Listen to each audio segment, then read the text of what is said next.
Very, very warm welcome to you all to this intimate roundtable held by the Centre for Youth Policy and Education Practice here at Monash University. And we're talking today about young people's civility and cultural diversity in Australia. How can we advance the conversation? My name is Lucas Walsh and I'm Director of the Centre. I'd like to start by acknowledging country. I'm currently seated, the land of the Wurundjeri people, the Kulin Nation. I pay my respects to elders past, present and emerging, and acknowledge that land was never ceded. We live in fractured and often highly divisive times, from warring countries to wars of words and ideas. Today, we're talking about civility, a concept of relevance and complexity in ways that may surprise you. During the next hour, we'll try to work through some provocations related to the role of politeness when engaging in public debate in liberal democracy and multicultural society, as well as discussing contentious historical issues. The context of this event is Harmony Week, which celebrates Australia's cultural diversity and is about inclusiveness, respect, and a sense of belonging for everyone. The Centre for Youth Policy and Education Practice has been conducting some exciting exploratory work with two scholars from the Faculty of Arts here at Monash University, Dr. Matteo Benotti and Dr. Stephen Zeck, who I'll introduce shortly, into this closely related area of civility and young people. Today, we'll be doing a bit of thinking out loud on matters of young people and civility. And now, without further ado, I'd like to welcome the presenters. First up, I'd like to welcome Dr. Matteo Benotti, who's a Senior Lecturer of Politics and International Relations. Welcome, Matteo. I'd also like to welcome Dr. Steve Zeck. He's a Lecturer of Politics and International Relations, also within the Faculty of Arts at Monash University. A very warm welcome to Yuki Lin, who's a member of the Centre's Youth Reference Group. Thanks so much for taking the time out today to participate in this roundtable, Yuki. And finally, and not least, Mark Yin, who's also from our Youth Reference Group. So today we have an interesting group of intelligent, vibrant people, and we hope to have a good discussion. So let's kick into it. I'd like to throw first to Steve and Matteo to talk about these basic ideas within their work, civility as politeness, moral civility, and justificatory civility. Over to you, Steve and Matteo. Sure, I'm going to start us off here, just kind of give a little bit of context, and then I'm going to pass it over to Matteo so we can kind of share the duties and expanding on the civility concept. But more or less it's come out of a team project that Matteo and I were co-leading with a group of scholars in Europe and the United States and here in Australia, but it's called Civic Virtue in Public Life. And the point of this project was, understanding and countering incivility in liberal democracies.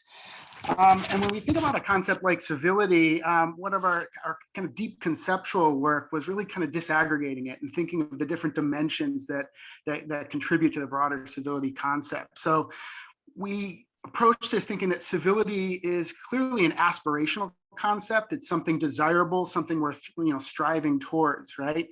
And it consists of three key aspects, and it's listed here as civility as politeness, and then there's this civility as public-mindedness that has these other two subdimensions of moral civility and justificatory civility. When we're thinking about civility as politeness, this is the kind of most common dimension, thinking of politeness as these kind of etiquette, protocols, these kind of norms of behavior that are meant to facilitate living amongst other people. It can serve as this social lubricant or send signals to other people, again, to kind of facilitate cooperation in society and reduce the chance of conflict. Matteo, if you want to expand on the other two. Thank you very much, Steve. Yes, and these are the two dimensions of civility, moral and justificatory civility, as Steve anticipated, are part of subcategories of this umbrella that we call civility as public-mindedness. And moral civility is something much deeper than civility as politeness. It involves not simply abiding by norms of etiquette, protocol, politeness, but more fundamentally displaying a commitment to respecting our fellow citizens as free and equal persons. And that entails, for example, refraining from using hate speech, from using violence, from discriminating against them. So by doing these things, or better, often by refraining from engaging in violence, hate speech, discrimination, and so on, we communicate to others that we respect them as free and equal members of society. And justificatory civility it's a different dimension of public-mindedness, of civility is public-mindedness, perhaps one about which we do not often think when we think about civility in public conversation. And what justificatory civility demands is that when we justify laws, policies, especially if we are not MPs, politicians, public officials, we need to do so. We need to justify those policies that we propose, that we want to implement, by appealing to public reasons. So reasons that all the other members of our political community would accept. So this should not be reasons grounded in our sectarian interests, in our controversial, religious, or ethical views, but grounded in the common good. So saying something like we should have this COVID policy because that will increase public health, will protect lives, or in some cases because it will protect economic growth while saving lives. All these are reasons that appeal to the common good in some way. But saying we should or we should not have certain COVID rules because that's again myself, my interest, or the interest of my group or my family, that's not a public reason. It's a sectarian reason, which using which involves incivility, basically, justificatory incivility. So these three dimensions of civility capture, in our view, the whole spectrum of civility in contemporary academic reflection in political philosophy, especially political theory and philosophy. So we look forward to discussing them with the other participants in this event. Thanks so much, Matteo. Okay, so both Steve and Matteo have pointed to a deeper notion of civility than what we perhaps normally talk about. And we've got this kind of working definition of civility from which we can open up a discussion to the roundtable. We should also note that we have, you can tweet about this at the tags below, and that we have some participants here and you'll be invited to ask questions at the end, should time be permitting. Okay, so the first provocation: is being polite always desirable when engaging in public debate in a liberal democracy? Can you think of questions, examples or situations rather, in which failing to comply with norms of politeness, etiquette and decorum may actually contribute to democratic goals, and potentially explain why? So I'll open it up to the roundtable. Can you think of examples then of when it's, is it always necessary to be polite?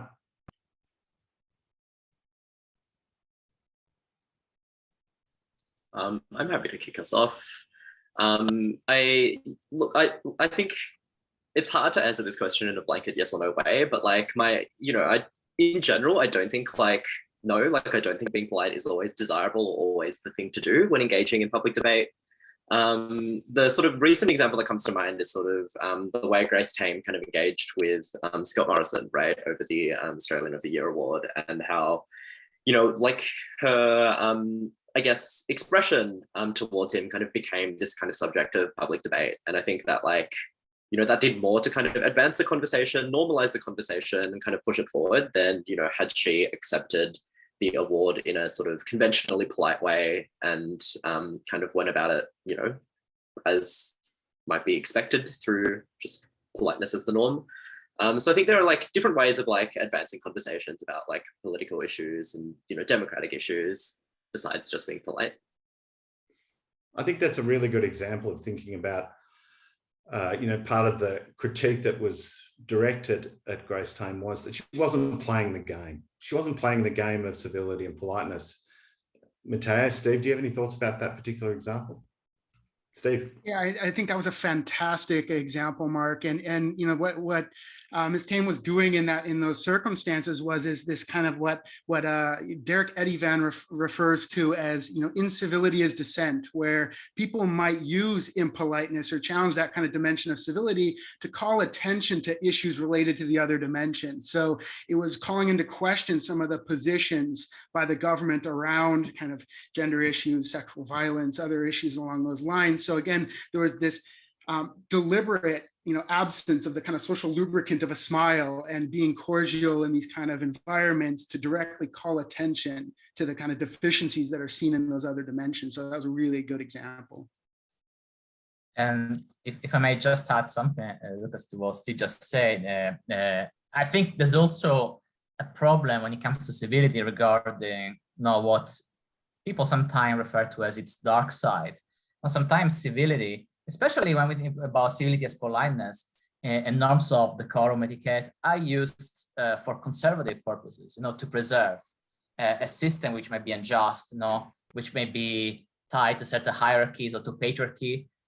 So in a sense, using incivility as impoliteness in those cases, causing this disruption that Steve was talking about, is a way of revealing the dark side of civility. Civility used to maintain the current order, which may now present all these injustices against women or against minorities sometimes. So it's absolutely important to be open to the possibility of disruption of civility or politeness as politeness, because it's very important for a liberal democracy. Very good, very good. Can we think of any other examples then of when failing to comply with norms of politeness, etiquette, and decorum may actually contribute to democratic goals? I can think of one that doesn't fall directly within the remit of civility, but is linked to the same kind of themes that Steve and Matteo were talking about, and they are the climate strikes for schools. That they were seen to be a disruption of discourse, a disruption. There were sort of levels of arguments aimed about the fact that the kids should be back in school, that's where the best learning takes place.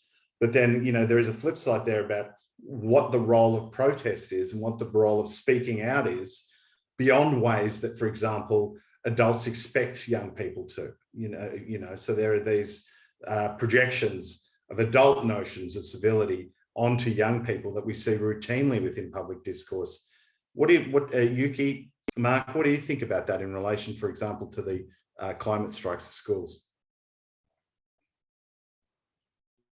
I think it's interesting to think about those strikes that's happening in school kind of disrupt the daily routine of how the school is operating, but it actually, yes, kind of reveal the dark side of the thing that is kind of not being noticed when we're just going through all those politeness at the superficial level. So it's a really good example. And it just reminds me of the strike in the UK, which is actually happened in the university, saying that academics was not treated the way that they value. So it's happening like for weeks in UK to have some kind of strike of staff in the university. But this kind of thing is kind of interesting because it happens in both ways. Like some academics against or call for attention of these things by using really polite way, like sending tweets and having all sorts of discussion and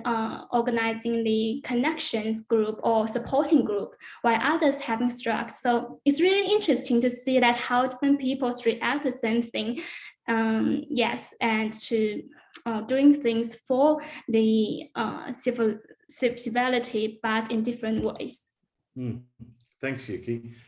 Steve, Matteo, academic discourse and the way that it's currently engaged, there are, of course, furious debates about it.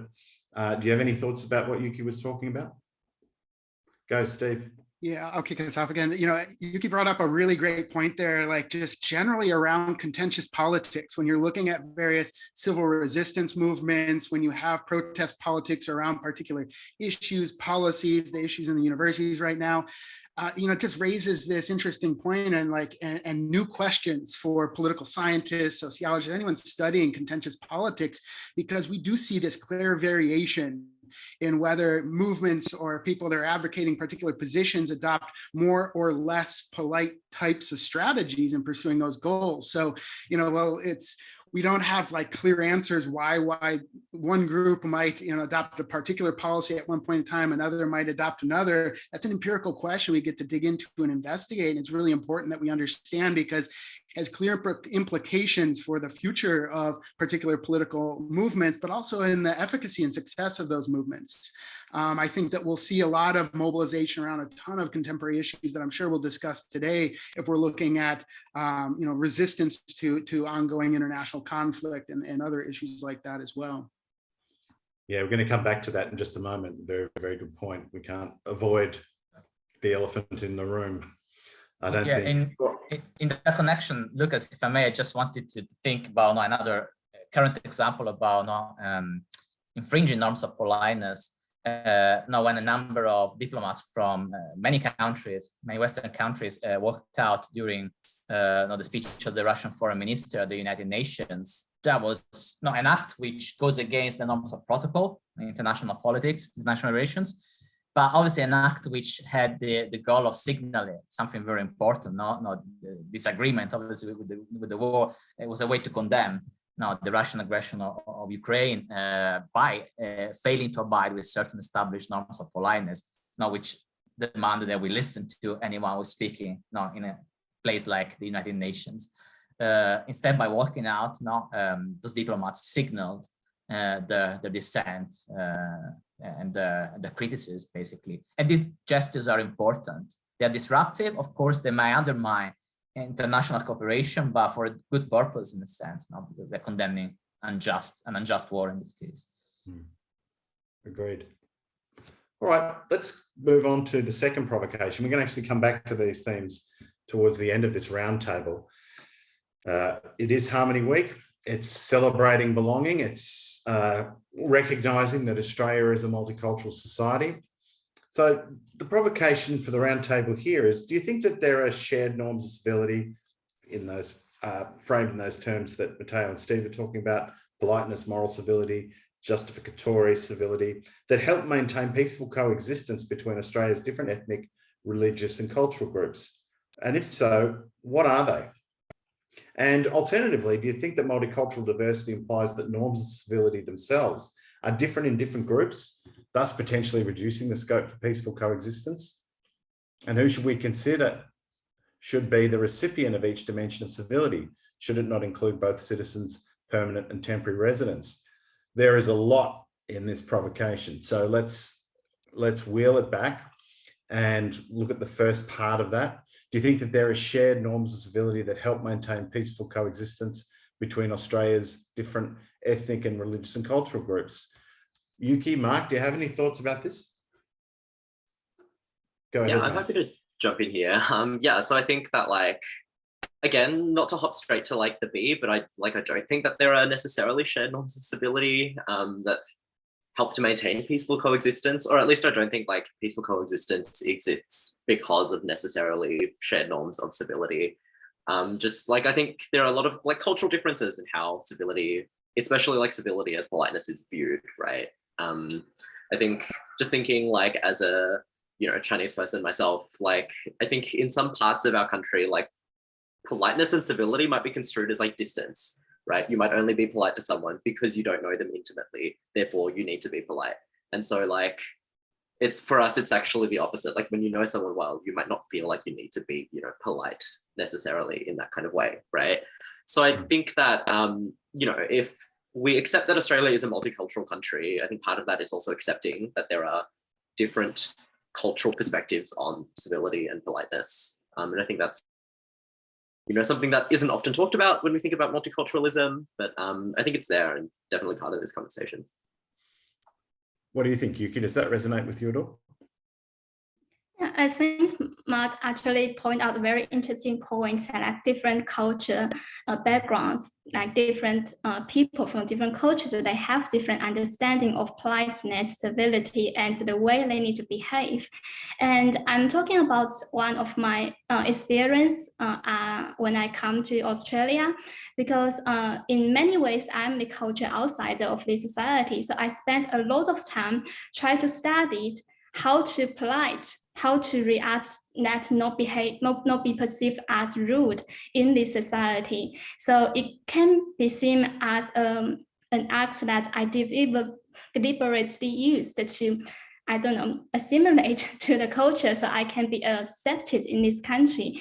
And I think it's after 2 years and 3 years later, I started to realize that it is okay to present a way that actually based on my culture norms, and it will also be accepted. So it is kind of an interesting transition from the stranger of this society to the person that has been here for 3 years. And I think it is kind of interesting to help me reflect my experience like this proactive. Yeah. That's really, really interesting. And I mean, to me, that raises the question of whether politeness is a tool of assimilation. And I'd be curious to know what, Matteo, what do you think? Thank you, Lucas. Yeah, that's an excellent point, UK. I think that what you signaled when you were talking about how you wanted to learn, I mean, there's a strong, Steve and I have highlighted this at various points, especially in the book that we wrote on civility and COVID-19. We stressed how important it is to when it comes to politeness, to think about the judgment element and the learning element, which are central to this dimension of civility, well, in fact, to all three dimensions, but especially to politeness, because now we are surrounded by these diverse social norms of politeness, now tied to different groups, cultures, religions. In a multicultural society like Australia, we need to learn how to navigate them. So whether we are migrants, not like myself, or whether we are citizens, as in the case of other people, anyone living in this kind of context needs to know how to be polite in different circumstances. And you cannot do that unless you learn and you make an effort to learn how to judge, not to be able to understand what the situation demands, when you should switch from certain norms of politeness to others. So in a sense, politeness can be a tool of assimilation, but also learning to be polite can also be a way of favoring integration in a way that's respectful of diversity, because there's no one set of politeness norms ready-made that we can all simply use in a place like Australia. We need to be able to navigate different contexts depending on where we are, depending on whom we are interacting with. And this requires learning, education, which is obviously something central for all of us in this panel.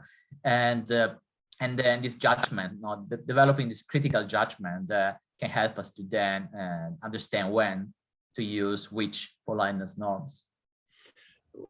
But follow-up question then, Matteo, where would young people learn this critical judgment? Well, I think the educational settings like schools are crucial. So it's important now when we teach children and young people about other cultures, this can be embedded in the sort of learning experience, not to teach how politeness etiquette may vary between different contexts, because this is, after all, something that is very practical. It's really useful for everyday life, to tell people, okay, when you interact with people from this background, please note that they normally abide by politeness norms X, Y, Z, whereas people from another group or from the majority group, whatever that might be, abide by norms A, B, C. So just being aware of the discrepancy already prepares, I think, the young person for exercising their judgment. Okay, I know that there are different sets of rules, which ones may apply here. And then, of course, that also needs to be practiced every day, which also, in my view, requires that we overcome policies that tend to segregate groups through education or schools, urban planning, but these are bigger questions that probably we don't have the time to address here. So. Fascinating. Steve, do you have anything to add? Yeah, and when I mentioned as we started this that one of our kind of key concern was understanding and countering incivility, and we did start today with a lot of examples about kind of this intentional impoliteness, to call attention to some of these other dimensions of civility. But as Matteo was mentioning, civility just might go awry because people have different norms. Folks haven't fully understood what the appropriate behaviors are to signal politeness and cooperation in particular situations. So like as Matteo was saying, it's really central to have this kind of education dimension to it all, and for folks to kind of to learn to be civil together. And we'll talk about this in a little bit too, but whenever you do have crisis events and other situations that call in to question politeness norms, we just lived through this, kind of really traumatic experience with COVID-19 that upended politeness norms and the signals we send through smiling and handshakes and all the other things, these ready-made tools we had to be polite amongst one another. Again, it became challenging. So we had to learn how to be polite again together. Yeah, it's a really good point. And I'm far too tempted to jump ahead, and I'm going to. So we do have another provocation that overlaps heavily with this, but Yuki, I'd be interested to know when, in terms of you were describing your own journey of trying to figure out how best to respond, how did the COVID-19 pandemic and social distancing shape your experience of that, or did it? Yeah, well, I basically spent only half year to actually doing traditional way of international education, and then spent all my master's degree during the quarantine. So I would say that I did need to spend quite a lot of time to figure out how to shift through what I already established knowledge of being politeness in real life to transfer in the like virtual space. So I think I would like to say an example which seems very common in our daily practice is writing email. And it might come as a surprise that I actually spent time watching YouTube videos and study other people how to send emails to learn how to be polite in the virtual space, which may come across like a very interesting story as an international student navigate a virtual space during the COVID-19. And for example, I also need to spend some time to learn to use Google Calendar.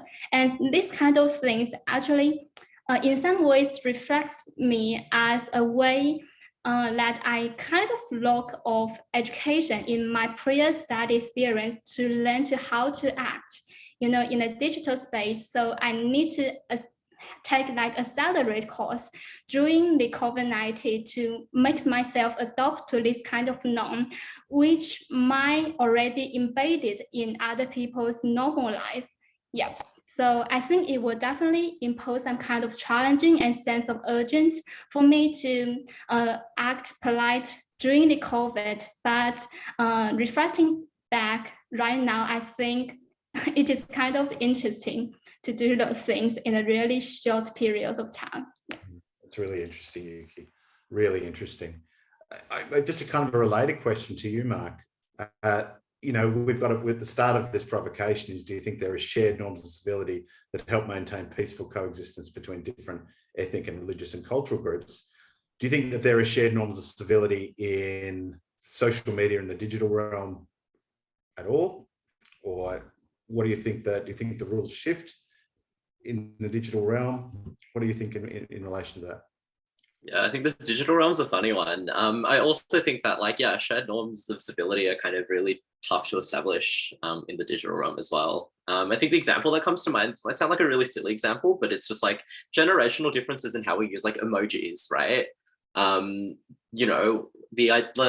laughing emoji with the tears coming out of the eyes, that sort of, I feel like that, like young people today see that as like a really cringe emoji to use, whereas it's just like the default laughing emoji that like adults and stuff might like just naturally use because that's what it seems to represent.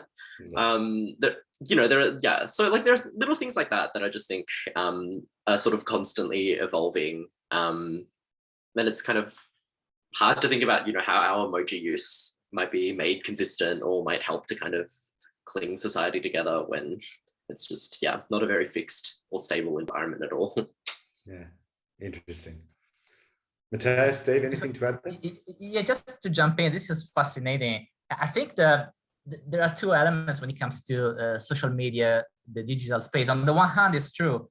This environment, the digital environment changes constantly. It's difficult to understand, what to do. I keep using the simple smiling face, but I'm learning to use the others. Maybe because I interact with my children. Started to use this.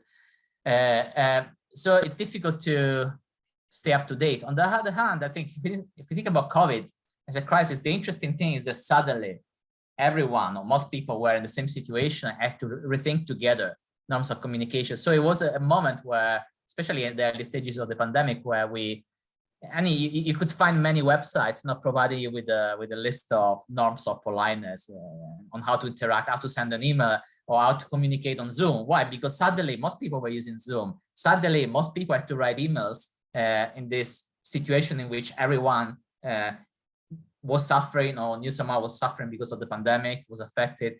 So I think that was an important learning moment, which happened more or less at the same time for everyone. And Steve and I have talked about some of these examples in some of our work about email etiquette and Zoom. But then, of course, outside those times of crisis, maybe you start to see a discrepancy between different levels of understanding between different generations and people when engaging online. And that's something that needs to be addressed again through education probably, but there needs to be there need to be learning tools to address these discrepancies, because they may end up, otherwise they may end up leading to unintentional impoliteness, for example, as Steve was saying earlier. Interesting.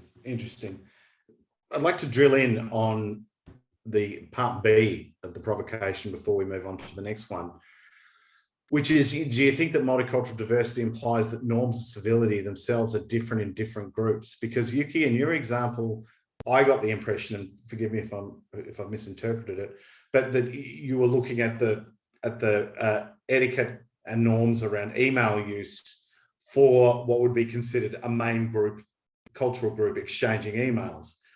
But what about the idea that norms of civility themselves are different in different groups? And are these necessarily potentially at odds with the possibility of peaceful coexistence? And this is a really, really challenging question. I'm going to open it to the roundtable now. Thoughts about this?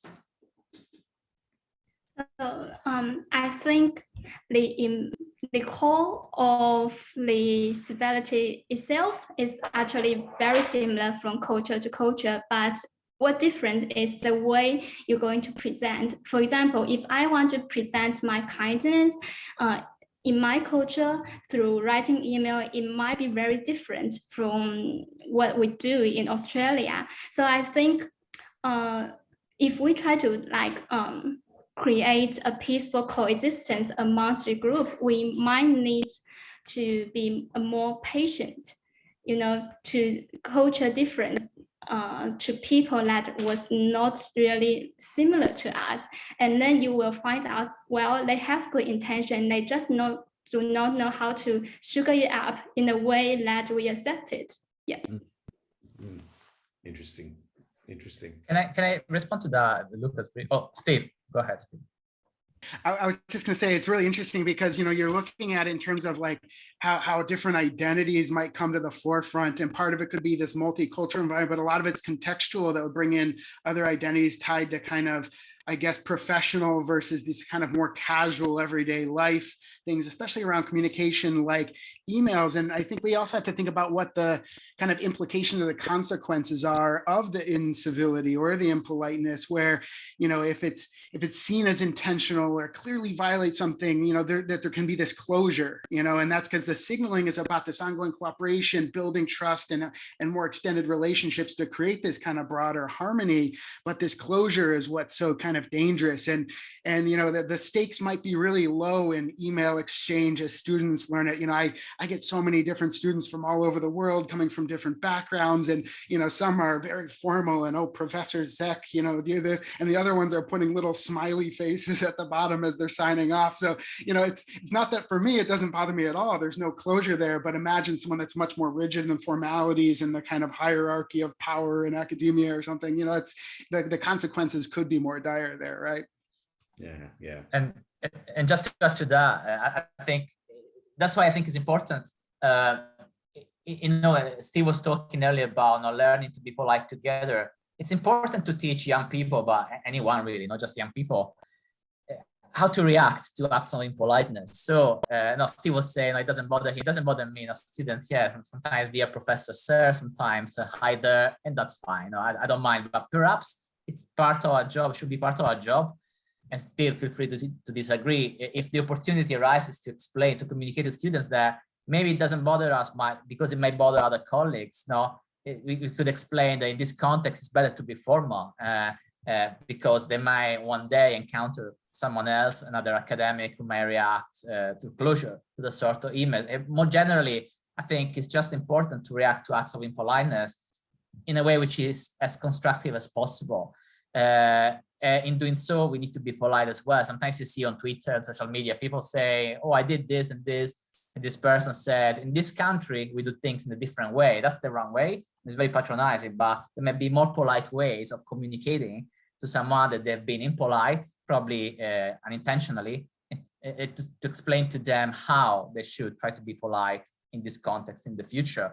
It's a game of politeness on both sides, but it's important to teach people how to react to impoliteness, I think, and to be able to discern between intentional and unintentional impoliteness so that we can educate other people and also be educated ourselves to politeness.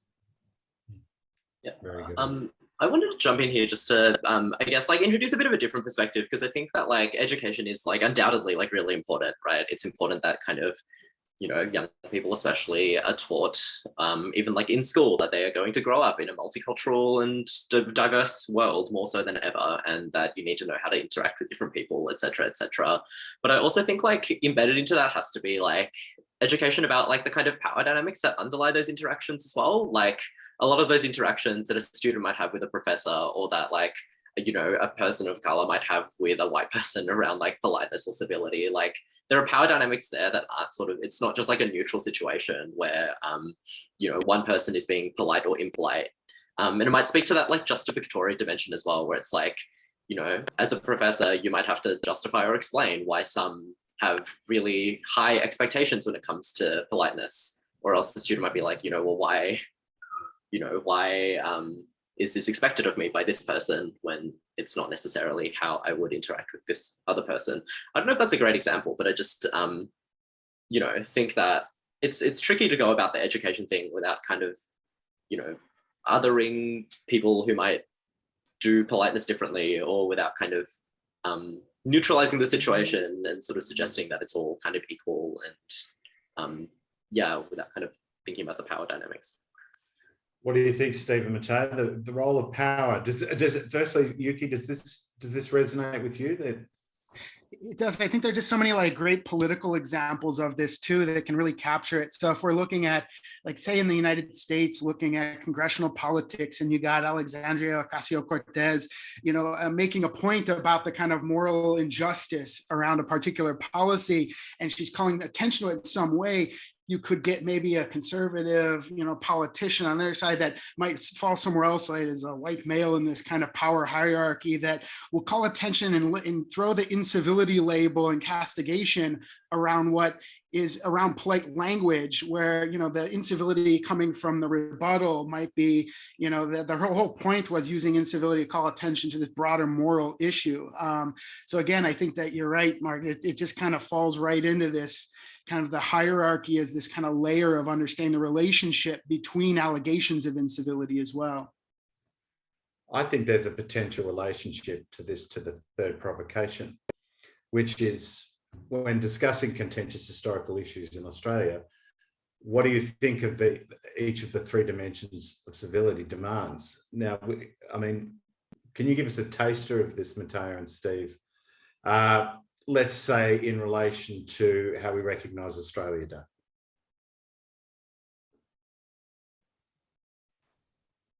I may start. No, thank you, Lucas. Yeah, I mean, it's a complex thing because, especially as we look at the three dimensions, just to think about, okay, you suggested Australia Day. I'm also thinking about how we more generally how we commemorate the past. No, we can do it through Australia Day, to certain public holidays, also through monuments. I think sometimes you see a conflict or a tension between different values at stake. There's a growing literature, for example, about monuments and statues, in Australia and the US, in most countries, which are controversial because now they're associated with racist figures and so on. You know, the Black Lives Matter movement, they protested and remove some statues, especially in 2020. It's a clear recent example of this. And I think we find, for example, conflicts when it comes to justificatory civility, because some people might rightly point out that statues or public holidays or monuments that commemorate what, according to them, or what, according to history, are racist people or racist phenomena or events or instances of colonialism, imperialism, should be removed because that should not be part of our collective memory.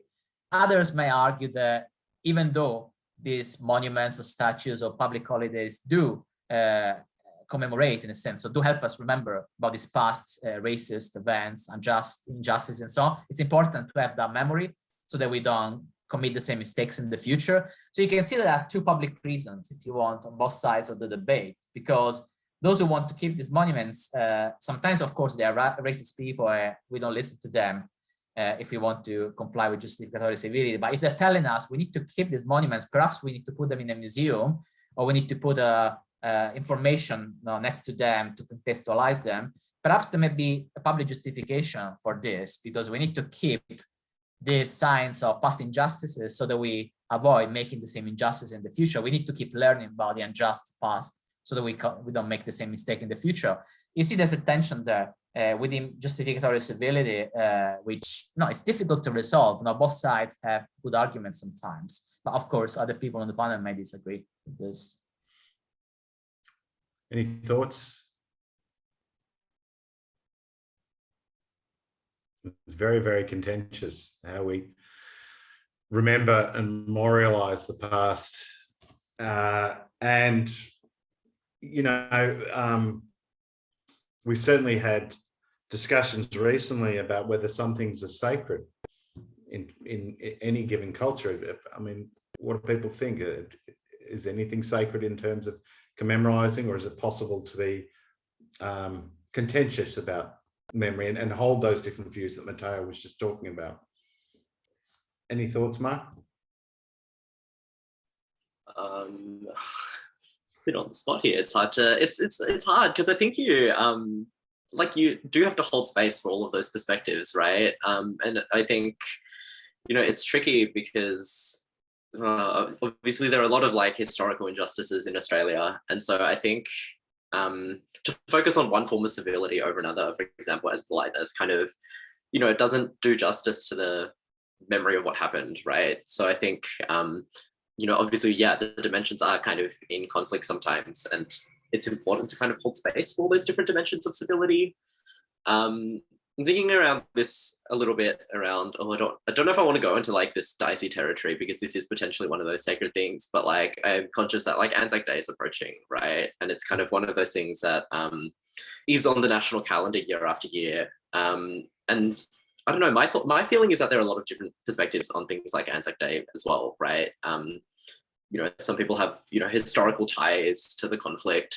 Other people are very much this is to remember what happened, but also a reminder that it's important to not go to war when we don't have to, right? It's a reminder of the cost of that. And there are a lot of different ways that, military stuff is talked about as well. I feel like I'm kind of gone down this little rabbit hole, and I'm unsure what the moral of the story is, but I don't know. I think these are hard conversations in Australia. It's a very hard conversation, Mark. And I mean, that is one that I've been thinking about a lot too, in terms of recent writing and in relation to raising my own children about how we understand Anzac Day. And from my own point of view,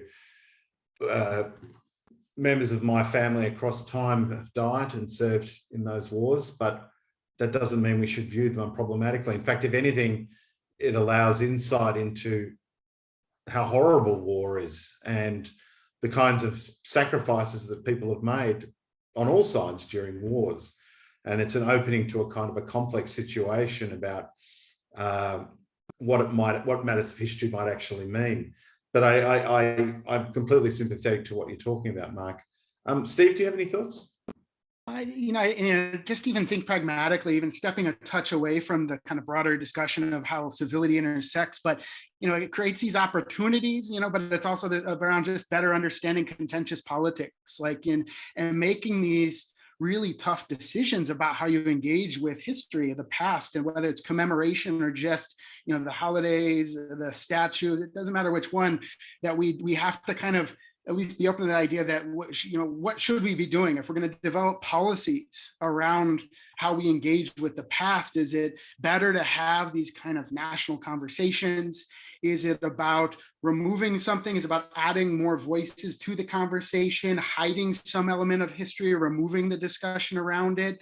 Again, there was, I don't know who the author was, but there was a great Australian newspaper, article talking about the math of statues here, where it's about addition, subtraction, or multiplication. So it's about kind of removing the statue, adding to it, and adding all these other kind of perspectives. So it's something we do have to think about.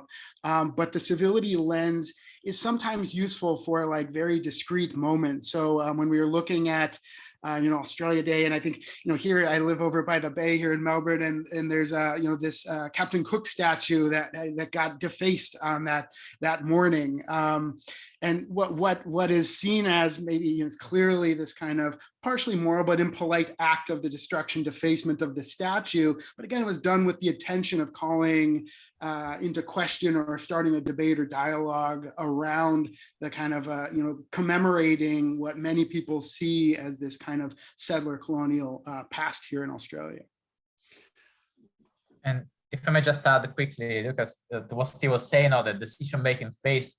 I mean, we are talking about civility as an abstract concept, which it is in many ways, but now when it comes to putting in practice, for example, justificatory civility, one way in which this is actually done, even though people might not always talk in these terms, but one way in which it's done in practice is through the idea of deliberative democracy and the idea of deliberative mini-publics, which are assemblies of randomly selected citizens who are asked to meet together and deliberate about a specific concrete policy issue and come up with a recommendation.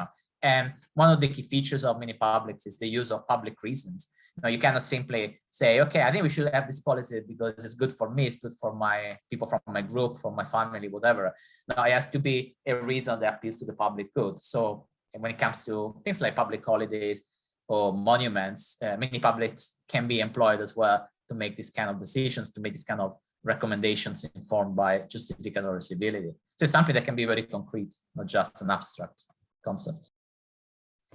Very interesting. Thanks, Matteo. Well, let's move on to the final provocation. Mindful of time, we've got a few minutes to unpack this one. I feel as though we're just scratching the surface on these. We've been talking about crisis in the world, COVID-19, Ukraine.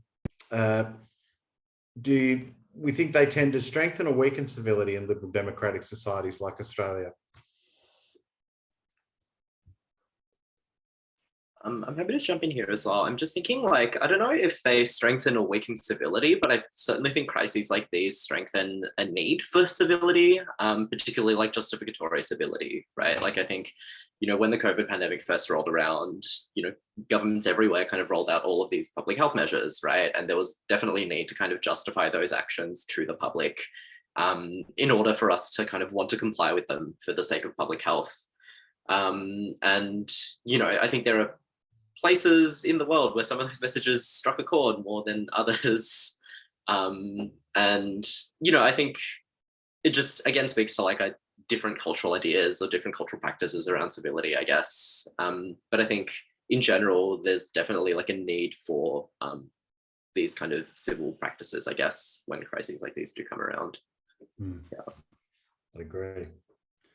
Thanks, Mark. Have you got any thoughts about that? What is the role of civility, for example, in relation to diplomacy, in relation to how any given country might respond to the situation in Ukraine, for example?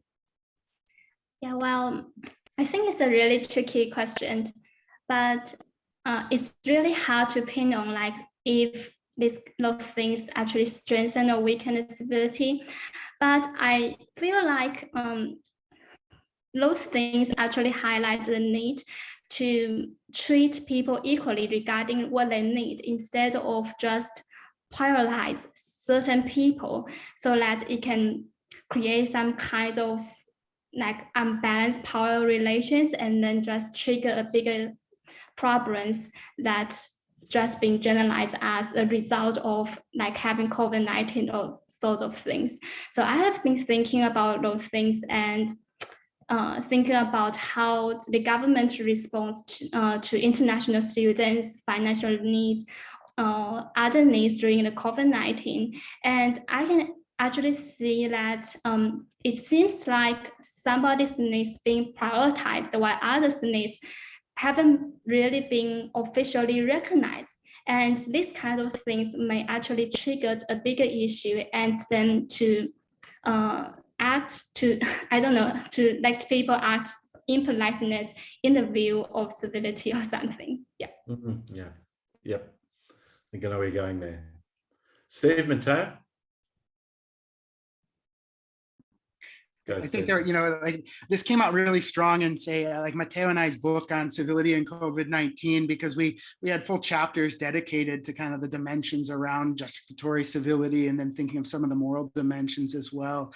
And it just became so clear the necessity. And when we think about justification of the particular policies tied to COVID, I think that I think it just, rather than strengthen or weaken civility, like it called into question some of the civility we understood, and then the civility actually provided a way to kind of strengthen our policy responses by thinking of or putting our calculations in line with kind of the dimensions of civility. It allowed us to kind of emphasize that, look, when we have policies, you have to be grounding this in science. You need to be drawing on expertise to justify these different policies. When you think about how these policies disproportionately affected certain segments of the population tied to gender dimensions, race, and other identity characteristics, even if it might be inevitable that there's going to be this disproportionate effect, you have to at least acknowledge and try to prevent or rectify or minimize those disproportional effects as best as possible. So if anything, less about the strengthening and weakening of civility specifically, but more how civility can at least provide some insight in how to come up with better policies and responses when we see these types of crises. Well said. Well said. Absolutely. And Steve and I are also doing some work on, for example, conspiracy theories and civility, because now conspiracism is such a prominent phenomenon, unfortunately, nowadays. And we think that the civility lens can help us to make sense of it, to understand it better, but also to think of potential responses to it, especially in line with our idea of justificatory civility, which demands that we justify policies by appealing to facts, to scientific evidence, not when available, when possible, but also to moral arguments that appeal to the common good rather than to sectarian interests. So all these things are always necessary, especially so in times of crisis. Yuki, Mark, any final thoughts as we've run short of time as predicted? There's a lot to talk about and so much to do in 1 hour. I'll wrap it up then at that. Oh, go on. Oh, no, that's all good. Now I feel like I'm kind of about to kind of break that civility is politeness norm by ending on something that's a little bit more like critical as well. But I just, I think that obviously, I think in COVID, like science as a justification for stuff played a really big role. But I'm also like a little bit like, I wish we have room for that in terms of talk around like the climate crisis as well going forward. Like we know that that's been a crisis for quite some time and the science has been very, very clear, but I'm just sort of a little bit, not pessimistic, but like frustrated with kind of the conversations around that and whether or not, different forms of civility are kind of getting us anywhere. I don't know if it's not a very kind of like broad or like nice wrap up point to end on, but it was just something that was on my mind and felt like was worth adding. I think we've still got a moment to talk about this. This is definitely a provocation worthy of discussion, So we know the climate change is here. It's now being acknowledged formally within some government discourses. But we've still got a long way to go. How does civility work within this? If some of us want to scream it from the rooftops and howl and bay for blood, what do you think? What's the role of civility, Steve Matteo, in the climate change debate? End on a big one. If I may, I think there's certainly more scope and more space for incivility as impoliteness, because now we said earlier, when perhaps governments, decision makers are not responsive to certain demands, that don't act fast enough. Maybe that's the time to use incivility as impoliteness, not by engaging in protests, which can be considered impolite or rude, in order to call attention to these issues. That's one strategy, of course, which shows that breaching norms of impoliteness along one dimension can perhaps help to promote civility along other dimensions, like justificatory civility, for example. I don't know, Steve, if you want to and I think this is going to be the defining issue of this kind of next generation, and I think it should be demanding the attention of so many scholars right now. I think so many of us should be shifting our attention to issues of this looming climate crisis. We're in the middle of it. And I think that there's a lot of space here from the civility perspective that, look, there's like contentious politics, civil resistance, the sort of wide range of strategies that, activist organizations and folks that want action around the climate crisis to happen, that we're going to see diverse strategies. And I think the civility lens provides some kind of insight as, like, again, kind of an evaluative criteria about understanding how groups will interact around questions related to climate, as well as the politics around the ultimate policies they're developing and whether they are, achieving these kind of considered measures, to make some, effective change around climate policy. So, again, I think you're just, sounding the alarm here, Mark. I think it's important that we have to start thinking about climate and, the civility, that questions of civility and incivility might kind of go to the background, and it's much more about questions of efficacy to get change, because, as scholars, we're often guided by some of our normative questions, how it ought to be, what we think as good policies moving forward. So, I think we're open to the questions about how civility fits into it, but sometimes it might go to the background and we'll think more about just kind of policy outcomes in general. One last follow-through question then on the back of what you've all just said.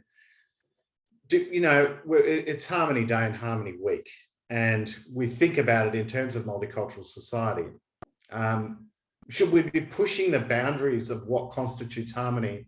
Because if voices are being shut down or excluded, if messages aren't getting through about key matters such as climate change, that will, by their very nature, cause disharmony, whether it be through the ways in which groups experience the consequences of climate change, through to the physical disharmony that's caused by massive disruption. Do we need to be thinking more broadly about what Harmony Day is trying to do?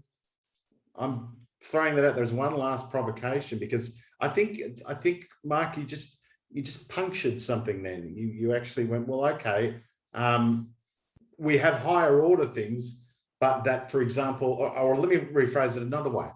If belonging is a massive part of Harmony Day, if we can't agree on basic matters such as climate change, and if voices are discouraged from speaking about climate change, whether it be the school climate strikers through to voices of dissent that have said the science is telling us that there's something really wrong here, but aren't being heard or being shut down, should we be thinking about Harmony Day differently, or the idea of Harmony Day perhaps more specifically? What do you think?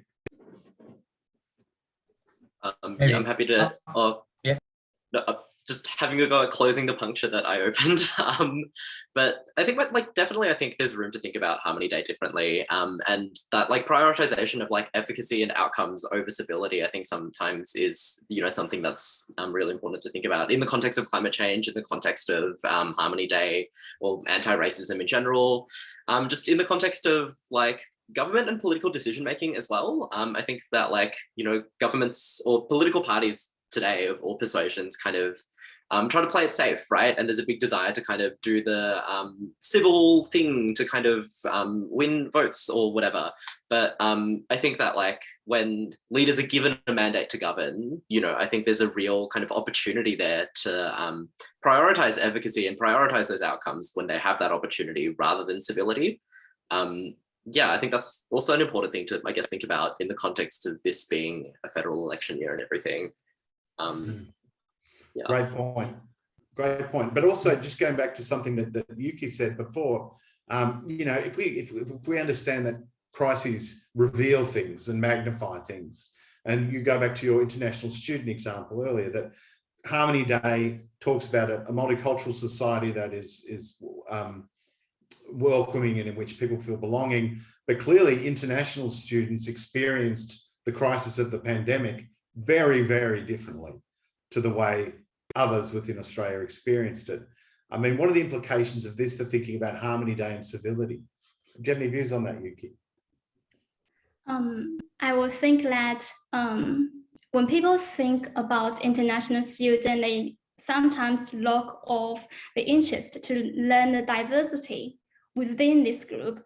it's not just the international student, but if you say like Asian students or students from China or India, it's really very diverse within this group, and everyone or every small group of members actually experience things in a very different way. So it might need a little patience, and it might need to spend more time to really get into the deep of this group, instead of just homogenize this group to think that, well, they just need these things, or well, that policy might satisfy the international student group as a whole. So yeah, I will think that Hominy Day will be the day that to open up the conversations, to talk to people, to let different people to present their stories, regardless if those stories actually fit in what other people think their stories should be. Yeah. I think that is the perfect place upon which to end that discussion, Yuki. That was really well said. In these busy times, we don't take enough time out just to have conversations about things. And so I think this roundtable has been really good. And I'm very, very much appreciative of the fact that Steve, Matteo, Yuki, and Mark, you've taken time out to have a discussion about this. And there'll be more to come on the back of this as the Centre continues and these conversations continue. I really, really appreciate your time today. And I want to say thank you to Beatrice Cordova for facilitating this discussion today, and the team from the Centre for Youth Policy and Education Practice. We've got some hashtags and things to tweet down below, and there's more available on the website. And for those who have watched today, thank you. Have a good afternoon.